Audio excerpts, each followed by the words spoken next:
Селям алейкум, сагалы телесерджилер. В эфире самая вкусная, интересная и всеми любимая программа «Софрага Буюренес». И с вами я, Анна Григорьева. Не знаете, что приготовить к чаю? Выход есть. Пирог с ягодами – это универсальный десерт, который украсит любой праздничный стол и станет прекрасным дополнением к основным блюдам. Ну а о том, как его приготовить, расскажет наша гостья. Руководитель детского центра интеллектуального развития, волонтер Крыма Наталья Руденко.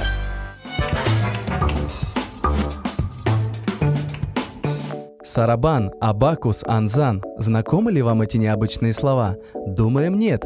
А гостья нашей сегодняшней программы с данными терминами на «ты». Целеустремленная, креативная и ответственная Наталья Руденко с рождением ребенка познакомилась с методикой устного счета, которая стремительно развивает умственные способности и интеллект. Да-да, речь идет о ментальной арифметике. Наталья активно принимает участие в развитии своих учеников и вкладывает все знания устного счета в юных математиков. Несмотря на свой математический склад ума, Наталья и на кухне с удовольствием творит кулинарные шедевры. Сегодня в программе «Софрага Буюренес» руководитель детского центра ментальной арифметики поделится рецептом летнего ягодного пирога.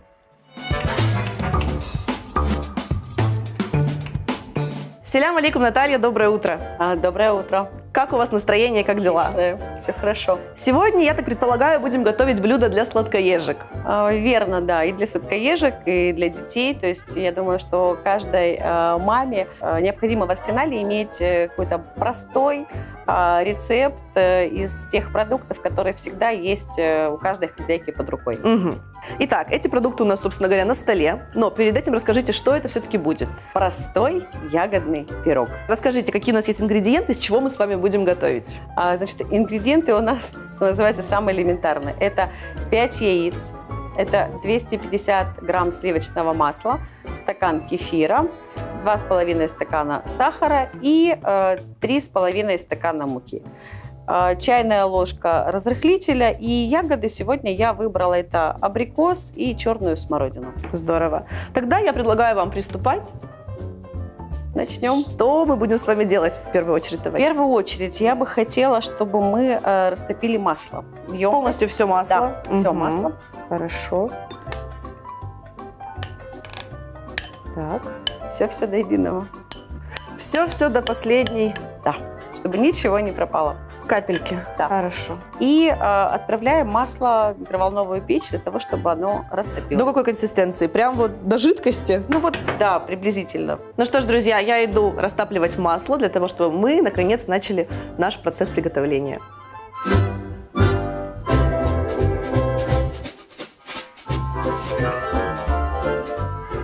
Ну что ж, первый этап приготовления нашего пирога пройден. Масло мы растопили. Так. У нас сегодня 5 яиц. Верно. Ну а пока вы это делаете, хочется все-таки узнать о вас поподробнее, узнать вас поближе. Расскажите о себе, где прошло ваше детство? Мое детство прошло в городе Днепропетровске. Угу. Какие воспоминания из детства есть, Наталья? Самые такие вот яркие воспоминания – это то, как мы с папой ездили в горы. У моего папы раньше было хобби, ну и сейчас ему осталось, это альпинизм. Как интересно. Ну, вот. И что ж, получалось прям взбираться на горы? Получалось один раз, мне было 11 лет, и первое, наверное, и последнее это восхождение было в Крыму, вот, недалеко от поселка Милас. Вот, я поднялась вместе с группой, которую он вел. Почти на вершине я застряла в том же месте, где когда-то ранее застряла моя мама. Вот. Но проходили другие ребята по другому маршруту, этот маршруты пересекались и помогли мне меня поднять дальше. Какова же была высота? Сколько метров? Я, честно говоря, не помню. Знаешь, что вот если там говорить на языке там альпинистов, это был уровень единичка, 1. Если нас смотрят альпинисты, наверное, они поймут, о чем идет речь. Но думаю, страшно да. было? Нет. И страшно было, когда я не смогла вот пройти вот этот момент. А все остальное, как бы, время нет. Но могу сказать, что когда мы взобрались таки на вершину, да, и я увидела огромное поле каких-то вот горных цветов или пионов, И обратно мы спускались уже не по веревке вниз, а просто туристической тропой. И вот тогда еще я задумалась над тем, а стоит ли рисковать жизнью, если эту красоту можно увидеть другим способом, просто зайти, не рискуя жизнью.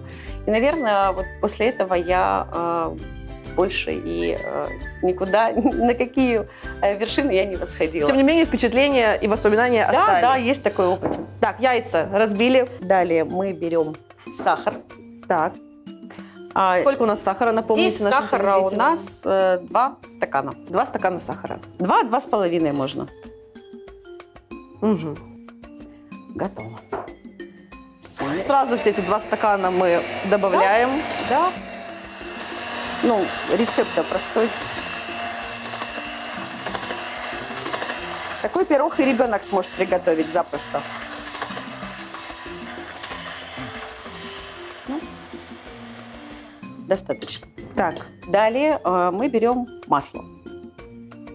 Выливаем наше растопленное масло. Вместо масла можно использовать маргарин, но лично я не очень приветствую маргарин в выпечке, хотя есть тесто, в которое вот только маргарин. Прежде чем вы начнете все это смешивать, хочется задать вопрос. Как давно живете в Крыму? Как произошел переезд сюда? Все интересно. В Крыму я живу 13 лет. Переезду послужило такое вот необычное знакомство и необычное замужество. С мужем мы познакомились в 2003 году. Я тогда была еще студенткой юридического факультета, с подругой готовились к сессии, ну а, как известно, студенты готовятся к сессии когда? Ночью. Угу. Вот. И вдруг она мне задала вопрос по поводу такого мессенджера, как ICQ. То есть тогда у нас еще не было телеграммов, вайберов, ватсапов и даже социальных сетей не было. Вот это, наверное, была вот единственная социальная сеть, это ICQ. Помним, знаем.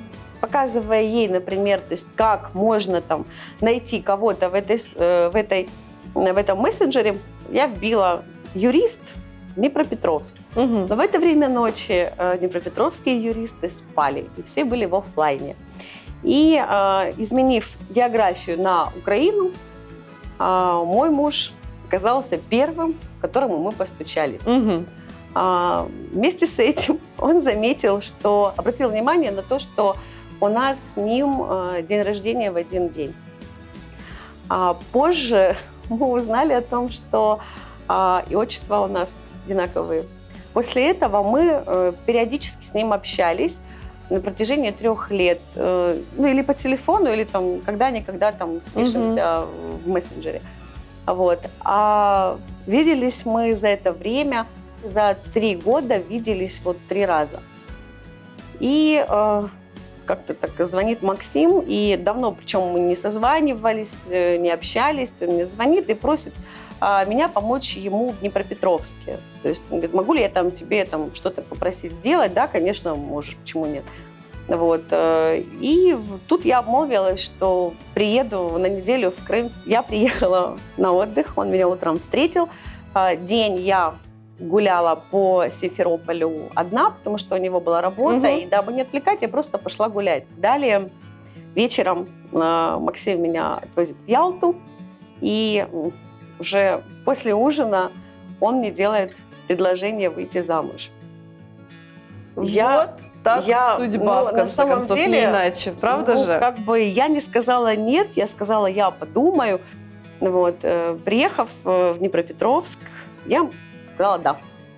И так как вещи были собраны, Максим приехал за мной на следующий день. Через 2 месяца у нас состоялась свадьба. В день свадьбы договорились отмечать дату свадьбы. И вот на протяжении 13 лет, каждое 14 число месяца мы отмечаем дату нашей свадьбы. И каждое утро я просыпаюсь, и уже он приезжает с таким букетом цветов. Вот, это каждый месяц мы дарим друг другу какие-то подарки. Может ли это быть вкусный пирог? Ну, это, конечно, может быть. Может, да? Конечно. То есть еще одно применение нашего блюда. Да, Его можно да. подарить в день праздника, Да, в конце концов. муж у меня большой сластенок. Кстати, идея. Здорово. Так, что у нас здесь происходит? Давайте еще раз посмотрим. Мы смешали яйца, сахар и сливочное масло.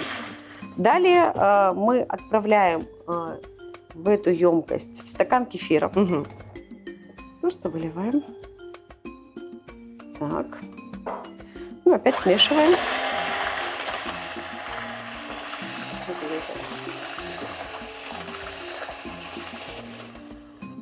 Далее, для того, чтобы закончить приготовление теста, нам необходимо всыпать муку, здесь 3,5 стакана, и чайную ложку разрыхлителя. Его можно прямо сразу в муку. Далее насыпаем муку в сито. Давайте будем...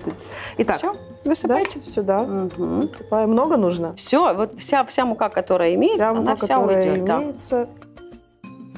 Да. Я знаю, что вы на данный момент являетесь руководителем детского центра ментальной арифметики. И заниматься этим начали с рождением ребенка, я так понимаю, да? Да, к 2 годам сына я начала заниматься поиском для него развивающих занятий. Моя приятельница выкладывала видео своих маленьких детей, которые считают трехзначные цифры, не учась в школе. В итоге выяснилось, что подобные школы, на тот момент это была единственная школа в Украине, и она есть только в Днепропетровске. Я связалась с автором методики, и он мне сказал, что онлайн-обучение неэффективно. Хочешь, чтобы твой ребенок обучился данной методике, открой школу устного счета в Симферополе. И таким образом в Крыму, в частности в Симферополе, появилась самая первая школа устного счета. Ментальная арифметика – это японская система устного счета. При ментальном счете дети не используют классическую арифметику, то есть не заучивают ответы. В ментальной арифметике дети визуализируют цифры, то есть представляя их в образе. И при образном счете задействованы 2 полушария головного мозга. Им можно продиктовать пример, и ребенок вам назовет конечный результат. Ибо, как в арифметике, мы промежуточные результаты не считаем. Как следствие, у детей улучшается память, появляется образное мышление, повышается концентрация внимания. То есть целью ментальной арифметики не является обучение навыку быстрому устному счету. Устный счет в данном случае является бонусом. Тесто готово. Так. Далее нам нужно подготовить фрукты. Угу. Для этого нам нужно абрикосы отделить от косточки. Расскажите, с какого возраста вы набираете детей? Мы обучаем детей в возрасте от 5 лет. Самым благоприятным возрастом считается возраст 5-12 лет. Раньше не имеет смысла по одной причине, что у детей еще нет необходимой усидчивости, ибо занятия у нас проходят в игровой форме, но ребенку мы доносим очень важную и серьезную информацию. Так, абрикосы готовы. Так. Что мы с вами теперь должны сделать? Далее я смазываю форму для пирога сливочным маслом. Угу. Хорошенечко по всем стеночкам. Да, все. Каждая хозяйка, думаю, это знает. Есть. Мне необходима еще чайная ложка муки. Так, Наталья, мы это сделали для чего? Муку мы насыпали в форму для того, чтобы ее в дальнейшем вот так вот рассыпать по форме, чтобы наш пирог не пригорел в духовке. Неплохой совет для хозяек, можно взять на вооружение. Выкладываем тесто, половину теста. Так, есть. Лопаточкой его разровняли по бокам. Я так понимаю, в центре будет начинка. Да. Далее мы берем абрикосы. Так. и кладем их вот таким вот образом. Ну-ка, я посмотрю, как вы делаете. Вот так вот, полностью. Вот нам нужно это все заполнить, да, абрикосами. С момента открытия первой школы прошло уже несколько лет, и хочется узнать, методика обучения осталась прежней? Что касается методов подачи информации детям, то да, они меняются у нас. Также появляются новые тренажеры, и, соответственно, растут, увеличиваются успехи детей. Так, например, то, что в других школах дети изучают 2-3 года, мы проходим этот материал за год. То есть по окончанию базового курса сложения, вычитания наши дети могут складывать и вычитать четырехзначные и пятизначные цифры. Это базовый курс. А следующий курс – это уже у нас умножение, деление. Так, мы выложили абрикосы, у нас еще есть смородина. Что мы должны с ней сделать? Смородину мы просто посыпаем сверху абрикос, так, рясно. Угу. Хорошо. Наталья, ну я знаю, что по образованию вы юрист. Расскажите, вот выбор профессии был чем обусловлен? Ваше было желание или же родители, может быть, настояли? Как это происходило? Это было мое желание. У меня была мечта бороться со злом и стать следователем. Так. И сегодня я очень счастлива, что эта мечта не сбылась. Смородина готова. Далее. Далее мы заливаем наш пирог остатками теста. Угу. Тоже выливаем. Раз мы заговорили о профессии, о работе, вы нашли себя в ментальной арифметике. Не жалеете ли, что жизнь сложилась таким образом, что вы занимаетесь именно этим? Нет, я не жалею и, собственно говоря, никогда не жалею о том, что со мной когда-либо было. Покрываем тестом ягоды. То есть мы должны тесто аккуратненько, я так понимаю. Да, закрыть ровным слоем. Угу.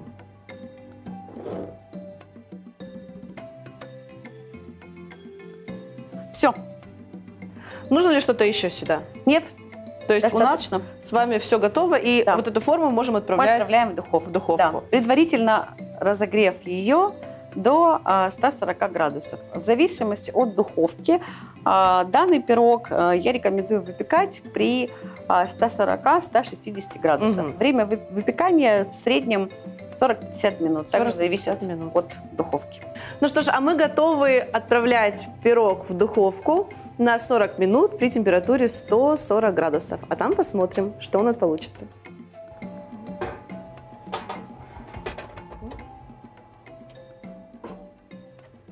Наталья, должность руководителя довольно-таки сложная и ответственная. Согласны? Возможно, но не в моем случае. Вот как удается справляться все-таки? На самом деле, за 3 года мне удалось сформировать крепкую, дружную команду профессионалов. Хочу поблагодарить своих ребят за работу. И спасибо, что вы есть у меня. Ну, я думаю, им очень приятно. Я думаю, если они будут смотреть наш выпуск, обязательно будет безумно приятно слышать благодарность и приветы в свой адрес. Это здорово. Ну, наверное, вы на самом деле хороший руководитель, если у вас сложились такие приятельские отношения. По какому вы все-таки принципу подбираете людей для работы? Людей для работы я подбираю по самому главному принципу. Я выбираю в свою команду тех людей, у которых со мной совпадают ценности. Угу. Какая мотивация у детей? Вот все-таки про преподавателей мы поговорили. Какова мотивация у детей? Самая главная мотивация у детей – это как раз мои тренера. И каждый тренер, да и не только тренер, а и наши администраторы, и я, мы ежедневно занимаемся тем, что помогаем ребенку поверить в себя, в свои силы, в свою уникальность. И есть у нас еще один способ мотивации. Это то, что наши дети не получают оценок, как в школе. Угу. Они зарабатывают звезды. Эти звезды в дальнейшем они могут обменять на сувениры в нашем небольшом магазине. Каждый сувенир условно стоит определенное количество звездочек. Да. Интересно, ну очень своеобразная система оценивания, но я думаю, детям интересно, у них есть стимул зарабатывать как можно большее количество звезд, чтобы что-то себе вот такое интересное приобрести. Да, Действительно, мотивация и стимул прослеживаются. Да, и также хочу добавить, что мотивацией также является и атмосфера в центре. Угу. Тренер у нас – это друг. Дети к нам обращаются по имени, в том числе и ко мне. Угу. Вот. Поэтому вот то, что мы не ставим себя над ребенком, а опускаемся как раз вот к нему и, грубо говоря, вот общаемся с ним на одном языке, на одном уровне. И дает в последующем желание ребенка обучаться.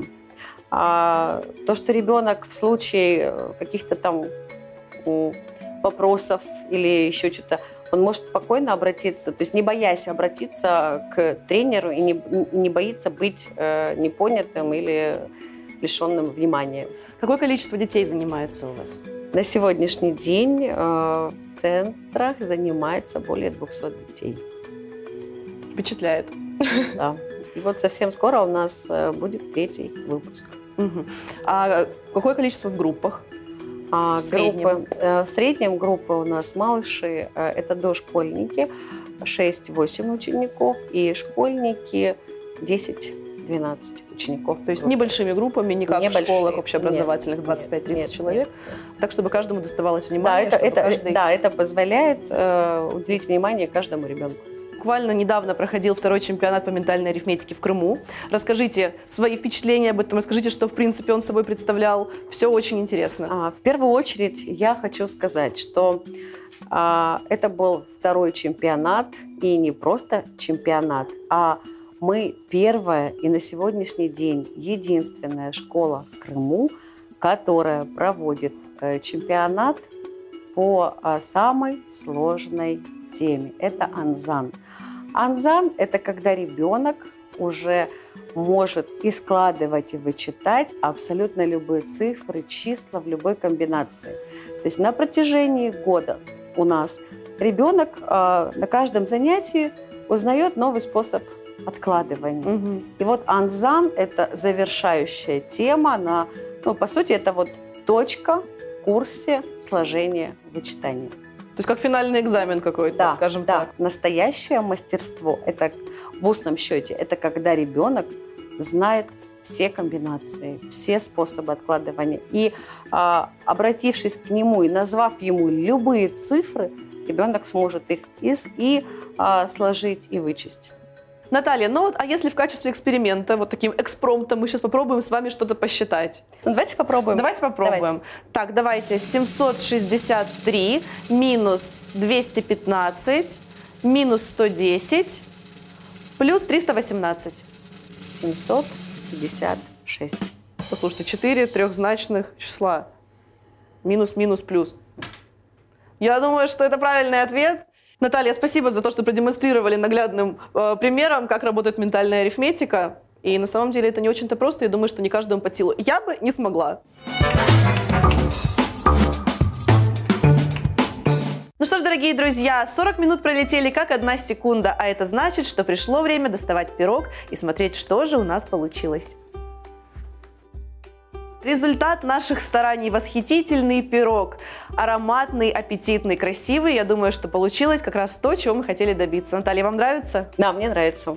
Как думаете, как-то, может быть, его можно украсить? С чем его можно подать? В данном случае он горячий, и мы не можем его разрезать, да, но как только он станет теплым, его можно было бы подать шариком мороженого.